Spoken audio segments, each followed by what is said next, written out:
Hello everyone, welcome back to my channel. आज हम पढ़ेंगे unit 2 culture of plant material and technique of culturing. ये plant biotechnology subject है। इस topic में हम समझेंगे एक्सप्लांट क्या होता है, एक्सप्लांट सिलेक्शन क्राइटेरिया क्या है, टिश्यू कल्चर की टेक्निक, ऑर्गेनोजेनेसिस और डायग्राम भी डिटेल में समझेंगे। So let's start. सबसे पहले हम समझेंगे एक्सप्लांट होता क्या है। तो एक्सप्लांट एक छोटा सा पीस ऑफ प्लांट टिश्यू होता है, जैसे कि लीफ, स्टेम, रूट, मेरिस्टम। ये एक हेल्दी प्लांट के लिए जाना जाता है। इसे यूज़ किया जाता है इन विट्रो कल्चर स्टार्ट करने के लिए। एक्सप्लांट यूज़ किया जाता है। इसका सिलेक्शन क्राइटेरिया हमारी क्या होती है, तो प्लांट हेल्दी और डिजीज फ्री होना चाहिए, टिश्यू यंग और एक्टिवली ग्रो होना चाहिए, कंटामिनेशन फ्री होना चाहिए, प्लांट जेनेटिकली स्टेबल होना चाहिए और मैरिस्मेटिक टिश्यू बेस्ट होना चाहिए, क्योंकि इसकी रीजनरेशन एबिलिटी हाई होती है। अब हम देखेंगे types of explant. Different types के एक्सप्लांट होते हैं, जैसे कि हमारा लीफ सेगमेंट हो गया, स्टेम नोट्स हो गया, रूट टिप्स हो गया, शूट एपेक्स हो गया, एम्ब्रियो या फिर सीड्स हो गए हमारे। अब हम देखेंगे इसके टेक्निक क्या क्या है। Technique of plant tissue culture. तो सबसे पहले हमारा जो होता है वो सिलेक्शन होता है कि हेल्दी प्लांट को हम सबसे पहले क्या करेंगे, चूज करेंगे सुटेबल एक्सप्लांट को। फिर सरफेस स्टरलाइजेशन, जो भी हमारा एक्सप्लांट है उसके सरफेस को क्या करेंगे, स्टरलाइज करेंगे कि रनिंग वाटर से वॉश करो, उसके डिटर्जेंट से क्लियर करो, एथेनॉल 70% एथेनॉल से डिसइंफेक्ट करो और फिर सोडियम हाइपोक्लोराइड से करो। फाइनल में स्टराइल डिस्टिल्ड वाटर से लाइन करते हैं। अब हम देखेंगे कल्चर मीडिया कैसे प्रिपेयर किया जाता है। ठीक, तो जनरली हम क्या करते हैं कि MS मीडिया यानी Murashige and Skoog media use करते हैं। तो इसमें हम ऐड करते हैं micronutrients, vitamin, plant growth regulators, auxin and cytokinin. Agar जो होता है वो यूज़ किया जाता है सॉलिडिफिकेशन के लिए। अब हम देखेंगे इनोकुलेशन क्या होता है। स्टरलाइज एक्सप्लांट को ट्रांसफर करते हैं लैमिनार एयर फ्लो चैम्बर में। तो ये क्या करते हैं, हम इसको एसेप्टिक कंडीशन में मेंटेन करते हैं। बहुत ज़्यादा इंपॉर्टेंट होता है बिकॉज ऑफ कंटामिनेशन के लिए। कंटामिनेशन फ्री होना चाहिए। देन उसके बाद हम देखेंगे कि इंक्यूबेशन क्या होता है। इंक्यूबेशन जो होता है ये कंट्रोल कंडीशन होती है जो कि मेंटेन करता है। इसका हम सबसे पहले क्या करते हैं, टेंपरेचर इसका मेंटेन रखते हैं, लाइट, ह्यूमिडिटी, ये तीनों हमारी मेंटेन होनी चाहिए। टेंपरेचर कितना होना चाहिए, 25 से 2 डिग्री सेल्सियस। लाइट हमारा होना चाहिए 16 आवर प्रोटो पीरियड। ह्यूमिडिटी हमारी होनी चाहिए, ये पूरी कंट्रोल फॉर्म में होना चाहिए।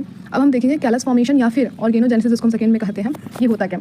तो ऑर्गेनोजेनेसिस क्या होता है, ये एक्सप्लांट डेवलप करता है। कैलस क्या हमारे होते हैं, तो अनडिफरेंशिएटेड मास होते हैं, direct shoot and root develop करता है। अब हम देखेंगे सब कल्चरिंग क्या होता है। ग्रोइंग टिश्यू को फ्रेश मीडियम में ट्रांसफर करते हैं फॉर फर्दर ग्रोथ के लिए।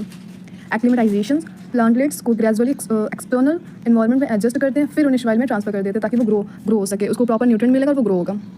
जैसे कि हमारा ये डायग्राम है, डायग्राम में स्टेप बाय स्टेप प्रोसेस दिया गया है कि एक्सप्लांट को सबसे पहले हमने क्या किया, एक्सप्लांट को प्लांट से लिया, उसको स्टरलाइज किया, मीडिया में डाला, कैलस फॉर्म होता है जो कि अनडिफरेंशिएटेड कैलस होता है। उसमें ये नहीं बताया उस टाइम में अनडिफरेंशिएटेड होता है, उसमें ये नहीं फॉर्म होता है कि हाँ कौन सा पार्ट हेड है, कौन सा लीफ है, कौन सा रूट है, ये चीज़ें अभी डिफरेंशिएट नहीं हुई होती हैं। फिर सूट्स और रूट डेवलप होते हैं, प्लांट्स रेडी हो जाता है। फाइनली जो क्या करते हैं, हम सॉइल में को ट्रांसफर कर देते हैं।